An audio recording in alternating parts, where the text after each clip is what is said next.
But right now, we have a fella that is going to be performing Saturday at the Blues Festival and is someone that I know you are going to want to see. And his name is Marquise Knox. Hello, Marquise. How you doing? I'm doing real. How are you doing? That's the better I'm doing question. great. I'm doing great. I'm blessed. All right. Marquise, of course, you know that I saw you, and Maureen and I saw you out in Portland a couple of times last year, and just said we got to get this guy in Tampa. But right, you're kind of a unknown commodity here to a lot of people. So why don't you kind of give us a little bit about your background and how you came to the blues? You're a young man, and yes, I'm 22 now. I was born in 1991. Well, how I got started in the blues really was my grandmother and her brother, my Uncle Cliff, and my great uncle. And I come home. I went to school one morning. We was talking to the school teacher in music class. And I said, we're doing Black History Month. I said, I can play the guitar during Black History Month, teacher, no problem. But the only problem was I didn't know how to play. So I ran home. I told my grandma, I said, Grandma, I told the teacher I was going to play the guitar tomorrow, and I don't know how to play. My grandma said, boy, sit down so I can teach you something real quick. And my grandma taught me a little Jimmy Reed, a little Muddy Waters, and I went to school.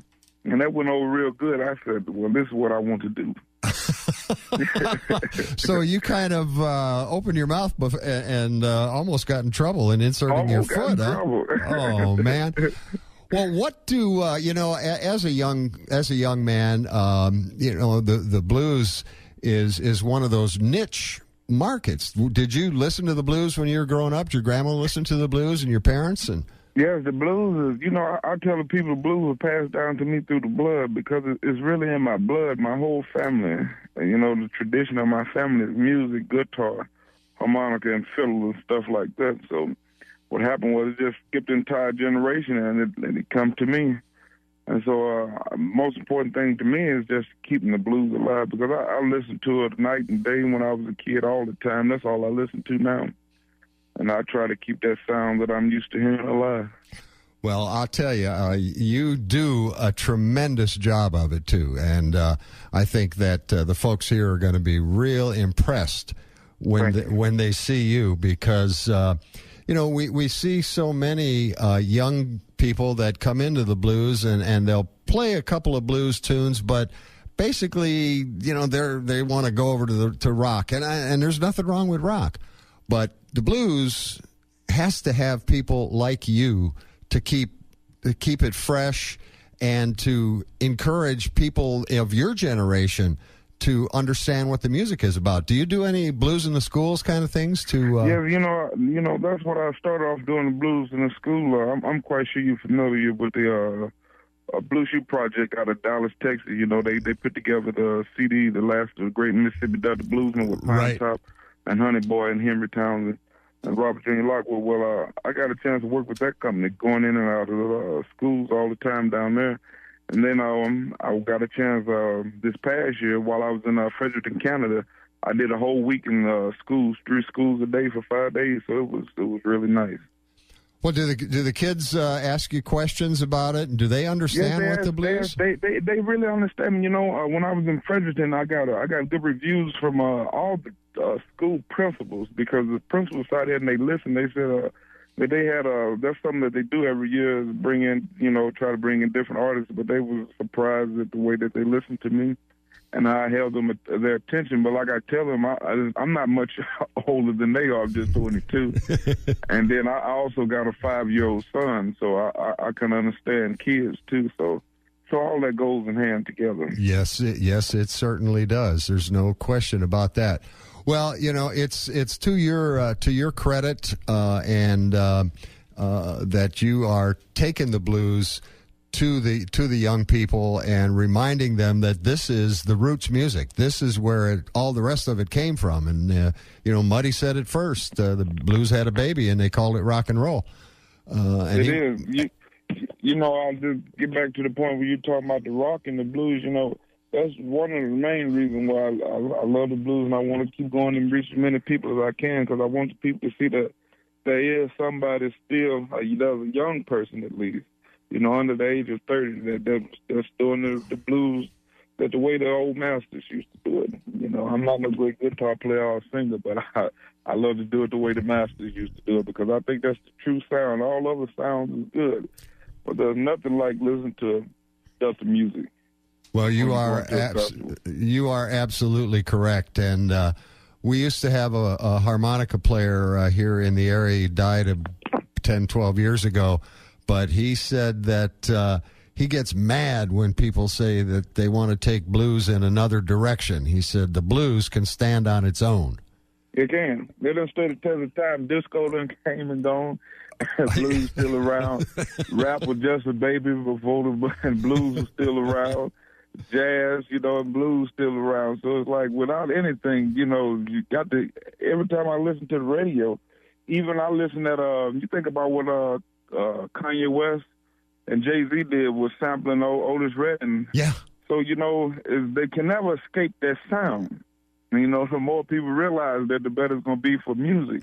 Because what's wrong with a live band when you get ready to hear your music? I don't want no guy sitting there with he just putting in a CD and he's just going to come out and sing to me. I know, because I like to be entertained just like people do too. Well, you are correct, and you know it's funny that you said that because just before you and I chatted, we have our concert calendar that I played here, and I reminded people that, and I do it every week. I remind them that if you don't get out and see live blues and live music, it's going to go away, and you're going to have a DJ. And I said, that's right. I can't play the guitar, but I could play the CDs. I could be a DJ, but I can't be a blues man. That's right. See, then I had to get the job of carrying your equipment around. Well, that's it. I need a young guy. I'm getting pretty old. So, well, Marquise, it's really been a pleasure to chat with you, and thank you for taking a little time out of your day to. Along with mine. You know, we love the blues down here in Tampa, and we are so looking forward to seeing you and to hearing you and to get you to turn the people on to Marquise Knox and let them know about this young man that feels the blues. And thank you so much. Well, you know, start with one person at a time, just like you, to get the word out to the people, and the next thing you know, they all know.